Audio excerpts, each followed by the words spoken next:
I don't even know if this thing's on. It is. You're good. Okay. Drinks, patios, and enjoying drinks on patios? Summer drinks on patios. Summer drinks on patios. Summer drinks on patios with creative names. Summer drinks with creative names on patios. Feel free to have a sip. You're so pretty. Cake's a food group. Cookie is too. Cookies, cake, it's a food group. Do you have a favorite? Oh, did you try this one? No, I didn't try that one. Try that one's good. That's I spicy. like this one a lot too. Yeah, I like the spice. Let him cook. Let him cook. Let him cook. Let him cook now. Cooked with Eric Reed and Midwest Professional Reps. Here's your host, Eric Reed. Welcome to Cooked with Eric Reed. Today we're on site at the Blue Duck in Maplewood, Missouri. We're here, Chad's joining me again for this one, and we're going to talk about patios, patio season, and basically how to streamline or maximize your patio service. Getting to try some of their new summer cocktail menu, which will be excellent. The Blue Duck's one of my favorite places in St. Louis, and they make just incredible food, incredible drinks, everything scratch made, even the syrups and everything they use in the drinks. So excellent place to be. And we'll get into it, start talking about patios. Well, and if we're going to come to work on a Monday and you're going to do a summer drink tasting, I was really glad Eric invited me to this specific one because they have a brand new summer drink menu. Very creative names, very creative ice, cucumber ice, even in this one. So thank you, Eric. When you're talking patio season, you've got to be talking Hospitality Brands. Proudly represented by Midwest Professional Reps. Hospitality Brands connects food service operators with innovative tabletop solutions that elevate every guest experience. Not just with polycarbonate unbreakable, right, Chad? Actually, it's not polycarbonate, it's crystal sapphire for Hospitality Brands, the Bold line. And it's very creative, it's drinkware that's unbreakable, right? So it's perfect for patios. The unbreakable line of drinkware is that it minimizes how much you're replacing, and it also keeps your guests and staff safer. Because when you're taking things outside, a lot of times you're going up and down steps or you're going across thresholds, there's more likelihood of tripping, falling, whatever. And the likelihood of breaking glassware increases. So when you have something that is unbreakable, that you can use, that doesn't have that problem, it keeps your staff and your guests safer, and it reduces your overhead because you're not constantly replacing glassware. It's a really great offering, and as Chad pointed out, Hospitality Brands offers an incredible line. They have very unique patterns. They have some beautiful product, stuff that you wouldn't expect to see in what you think of as a plastic drinkware. And through the dish machine. That's one of the not downfalls, but that's what everybody says. How many times can I wash it? Does it go through my dish machine, whether it's high temp, low temp? And the Bold line with Hospitality Brands is very, very safe through going through the dish machine and not breaking down. Yeah, getting that cloudiness. The cloudy, yeah, that's almost what I was looking for. Yeah, it's cloudy. One of the biggest things that Hospitality Brands, has done is ensuring they have that sapphire product, ensuring that it's always smooth, it's clear. It doesn't feel as bulky. It's a thinner product when you have it in your hand. It's one of the things with a lot of polycarbonate that you see, that you think of, that people have a connotation of. They've used it before. They've seen it in a restaurant.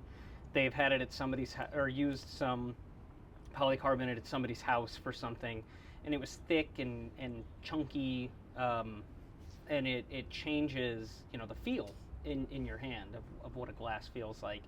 And Hospitality Brands, with their offering with Bold, they've done as much as they can to make it feel not super heavy, not thick, not that chunky, awkward feel that gives it kind of a cheaper feel. And creative designs and patterns, creative designs and patterns that they have. So you're not just looking at clear glass.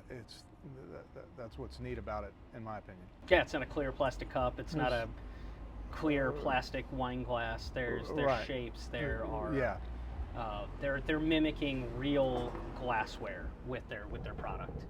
And if you're going to make a specialty cocktail menu with specialty cucumber ice and heart-shaped, let's put it in a really nice glass that looks good, that matches the vibe and the restaurant vibe, and it's right up the alley for the Blue Duck here. So many different kinds of drinks and drinkware and bar applications and restaurant applications, from high-end sports bar, and they've got the catalog and the drinkware to support all of that. If it's a pint of beer, if it's a beautiful martini, if it's something crystal sapphire for somebody on your patio, the unbreakable, the wine glasses. Wine glasses, I've learned more about wine glasses in the last 2 years than I ever knew. The rim on the wine glass, how that can even change flavor profile on it. And Hospitality Brands has taken that to the next level of understanding how people like to drink and how they want to use their glass, and they're providing a high-end wine. Let's put it in a nice looking high-end glass. One of the most fun places that I've been that uses Hospitality Brands is Flight Bar. That one's a ton of fun because think of Top Golf but for darts. Oh man, we should go there. Yeah, I was going to say. That's where we're going to do our next one from. But it's all Hospitality Brands glassware. They have a few different locations, there's one in Clayton. We win. Yeah. Yeah, we went to the location in Chicago. Oh, road trip. Field trip. So we're here at Hospitality Brands at the NRA show. Got a couple of really cool new things. One of the biggest, though, is this sidecar tray. Will be a standard thing. Comes with the little handles, and there are cutouts for your little bowl for your sidecar, and then a petite cocktail glass. So we can do a petite coup. We can do Nick and Nora fits in there, or there is this really nice one with a petite martini glass. And so basically you can use it to where you have a small glass and you have your backup ice down staying, and that's the remainder of the glass, the remainder of the mix, so that you're always drinking the coldest drink possible. So this is another new Hospitality Brands option. This is Zinnia, and instead of a molded, this is a factory manufactured product. So you're going to get it at a slightly lower price point than some of the higher end glassware that Hospitality Brands is known for. You've got a coupe glass and a martini glass available in this one. There's a really nice finish at an approachable cost. The Soirée Petite line, it's becoming more and more common for people to be asking for a smaller drink, a smaller cocktail option. Especially with clients who are drinking less. The younger clientele is ordering less alcohol in bars, but one of the options that people have found is serving smaller. One, it lowers the price point a lot of times, and two, somebody's more likely to say, yeah, I can just have a small something that I want to try it. So we've really expanded this line so we can have a petite martini, a Nick and Nora, a coupe glass, a petite Prosecco glass, just a couple of different options that are really pushing towards what the trends are right now to try and keep people getting what they need to keep service like at the peak and get exactly what somebody wants.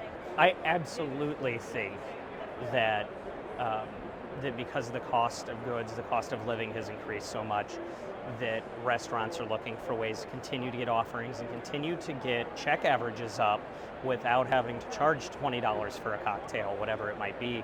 I think we're going to also start to see a lot of like meal deals at restaurants, pre-fee menus at higher end restaurants, things that keep people going out but make it more budget friendly, or at least make it more obvious what they're going to be spending when they walk in the door, and there's not a shock when the check is laid down. And stuff like this, I think, can really help with that. This segment of Cooked with Eric Reed is brought to you by Grosfillex, represented by Eric, Chad, and Midwest professional reps. Grosfillex outdoor furniture combines style and durability and commercial performance for patios that work as hard as you, an operator. We met with Todd with Grosfillex at the NRA show. We just started representing them in This year. the 1st of June. So it was new. So at NRA, Todd was giving us a rundown, giving us an overview. They are an American-made company. They're made in Pennsylvania. And the great thing about that is, I mean, they're close. Everything that they make, they stock as much as possible so that the inventory is there, it's close. And so when you go to order patio furniture, or you walk out and you open or are about to open your patio and realize you have broken chairs or things that need to be replaced, or you need to expand your patio, you don't need 6 months of notice that you needed to order your product. You can walk out and go, oh God, I need 5 more tables and 24 more chairs, and you can place an order and realistically get that in a time frame that allows you to open your patio when you plan to.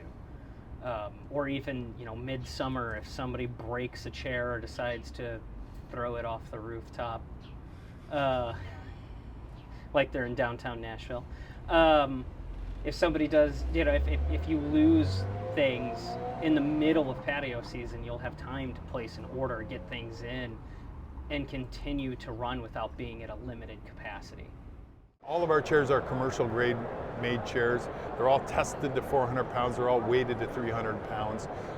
All of our chairs are made in the USA, in Pennsylvania. You don't find that much in many businesses, specifically in the furniture business where it is a USA made product. The advantage of that for us is we control what goes into it. We control everything that goes in it and what comes out of it. All of our chairs are stocked in the US, which is a really, really big thing in the furniture business, is to have stock in the US. All of our chairs are commercial grade, so they're meant for the wear and tear of people standing on it, people doing whatever they want to it. Dancing on tables. Dancing on the tables, and it holds up to that wear and tear. A typical lifespan of our chair, while we have a 3-year commercial warranty, a typical lifespan of our chairs is anywhere from 7 to 10 years. And the only reason that they get rid of it after 7 or 10 years is they're looking for something new, they're looking for something different. We have been making this product in North America since 1969, so coming up on 60 years.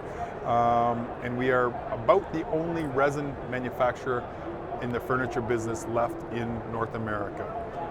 So I think that sort of tells anybody that'll listen to us that we know what we're doing. Is a lot of the other stuff an Asian import? A lot of the other product is Asian import. There is some European imports product, but obviously that means it's not stocked here. That means there's issues in getting the product again. Waiting for the container to show up. Waiting for the container to show up. We all lived that in 21. Oh, yeah. As did we. So Yeah, I'm sure. Yeah, there is a lot of benefits of working with a local manufacturer. When I say local, meaning in the U.S. I like Grosfillex because, one, we're in the restaurant business. Everybody thinks restaurant and patios and summertime, but it's so much more than that. Whether it's casinos or campsites or HOA associations, we really get into a lot of hotels, pools. It really gets us into a lot of different doors and different avenues to talk about our products. And kind of a segue, we kind of want to bundle it, right? So we can talk about that, and then, what else is popular in the summer? Ice. Well, we have ice machines, so we can talk about Hoshizaki and different things. And so it's nice to combine some of our different lines for the same applications. Talk about Frosty Factory. You know, you can talk about. I love a slushie. I know, the frozen daiquiri. That's a food group. It is. Yeah, that was actually one of the most fun things that I found is so Yellow Belly, again, in St. Louis. They're in the Central West End. And I walked in one time, and I had never paid attention. They have a Frosty Factory machine. And then I look up and watch them mixing a drink, and they're mixing it in Hospitality Brands glass. Oh, I actually perfect. stopped them, and I'm like, hey, Yeah. can I come in and record Right, you making that right. drink right That's now? perfect. The bartender stared at me like I was crazy. She was like, what? I was like, It's a long story. Just let yeah, I me was film like, it, and then I'll please, tell you. I'll explain to you what's going then on. I'll tell- One of the great things that Todd talks about with Grosfillex is that with the resin product, the resin that they use that their chairs are actually made out of, is that makes them unbreakable. So I mean, realistically, we have unbreakable drinkware for your patio service. We have unbreakable buttware for your chairs. Really liking the way this is going. Why resin? Well, the idea of resin is to make a chair in resin that's impermeable to all the elements, without all of the issues that come with the woods in the world, the metals of the world, any other different components that comes with it. So when we make a chair, for the most part, it is impermeable to water, to rain, to the sleet, to the snow, as I like to say, to the mud, the blood, and the beer. Essentially, you wipe it down and you walk away, and that's it. Just not impermeable to the drunken asshole that decides to hit someone with it. Just not impermeable to the drunken asshole that decides to hit somebody. No. Yeah. Getting taken care of. They're made to handle the mud, blood, and beer. That Mud, is- blood, and beer, man. And I Like mean, it. you don't want an uncomfortable, cheap place to sit, especially bar stools. You know, you'll see it a lot in bars where you've got the most god-awful, uncomfortable bar stool. And if I'm uncomfortable, I'm not staying sitting. long. Yeah, Right. I'm not staying. I might have Right. 2 drinks, Yeah. maybe. Right. So that's one of the really nice things that, like, at NRA, it was awesome getting to sit and try some of the product and stuff they had. Yeah. Is it was genuinely comfortable. Yeah. So the bar stools, these are bi-component bar stools. As you can see here, this is a aluminum base, and all we do is we purchase the aluminum base and then we put the back into it. So it's gonna have the same look, the same feel as our chairs. This is actually aluminum, and we had them make this mold, so make the exact chair, and then they produce these, they send them over to us, and we take the backs and we stick them in the same way. So. It's great. You get comfortable, you saddle up at the bar, you sit on the patio, whatever it might be, have a couple of drinks, start ordering food. You want to hang out, you want to spend time there, and you're actually comfortable and settled in, and you'll spend more money It's when a you're bill there. booster. If you're comfortable, you're gonna. Yeah. You're good. As opposed to sitting like on the edge of your seat, like I can't Right. find Right. where this is comfortable. I think I'd rather stand up, please. If you're an operator, cutting costs on your seats, on your bar stools, Comfort. can cost you in the long run anyway. You may be cutting costs up front on what you're spending on your furniture because you just wanted to spend less, but you're losing out on income. You're losing out on revenue and profit because people aren't comfortable and they don't want to stay. They don't want to continue to add to their check. And at the end of the day, I mean, that's the only thing you have. That's the only thing you sell is the food and drink that is Atmosphere, comfort. coming out. And your bar is your biggest profit center. Margin. Yeah. If you missed last month's episode, it was with the CEO of Cookshack, Stuart Powell, and right now we have unreleased conversation in which Stuart addresses the stigma that is pellet smokers, specifically why all the hate towards pellets. So let's get into that right now. Here's Stuart Powell, Eric Reed, and Chad Ridgway. Could you hear that? So I heard that. Yeah, Yeah. why is there a stigma on pellet smokers? What So are your thoughts? Yeah, so one of my favorite stories is when Eddie and I first got together. So for those of you out there who don't know the Cookshack story of Fast Eddie's, Ed Martin was a competition cook up in Kansas City. He was also a fireman, and so like all firemen, you got to have a second job.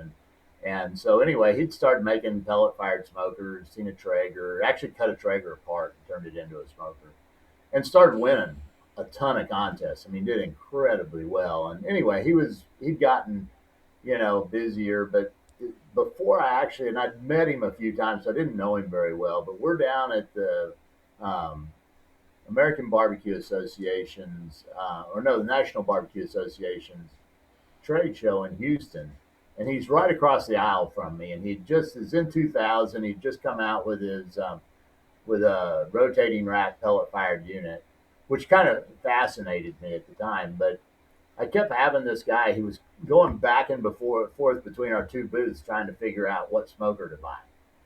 And I kept saying to him, "Well, what's in those pellets? You know what those pellets are made up of?"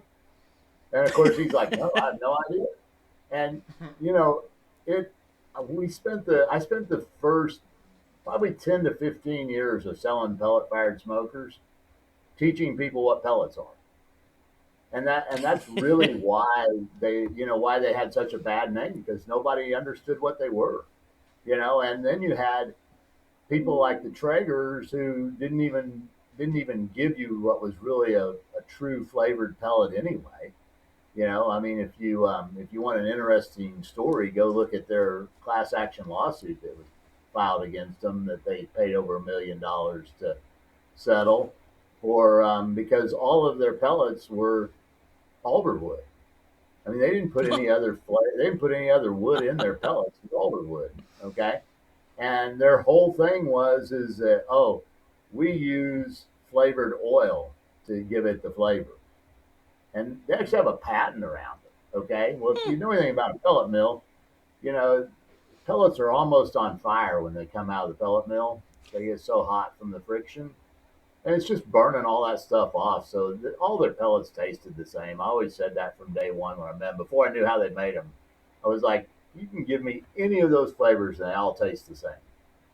So there was a lot going on in that world, and people didn't understand pellets at all. It was funny. The first time I went to Europe with a pellet smoker, I'm standing at a trade show in London, and everybody that walks in the booth goes, "Wow, what a great idea! Pellets are the best things ever." And I'm just thinking, did I drag you to the United States? But, they used pellets in Europe forever for a fuel source, and everybody knew them. And it's getting that way now, but I mean, for years, I mean, they were just, they were considered not even wood, and yet, I mean, they're 100% wood. There's nothing else in them, unless you put some flavored oil in them. but and people today, I mean, there's good pellets out there today. There's some bad pellets out there still. But there's good pellets out there that are a good ratio of, whatever flavored wood you want, plus the base wood which is typically an oak.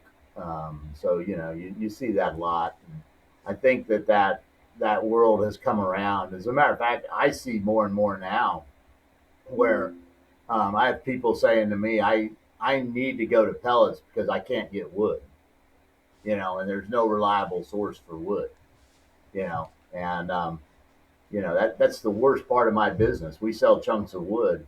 It's the hardest part of my business because that wood guy's never there when you want him. Cheers, Eric. Thank you for a great Monday. Cooking with Eric Reed. This is Eric Reed. We're cooking today, though. Cooked with Eric Reed. Watch every full episode on YouTube and listen wherever you get your podcasts. Subscribe and follow at MidPro Reps on YouTube and across all social media for more conversations, tips, and food service insights. Thanks for joining us. We'll see you next time on Cooked with Eric Reed.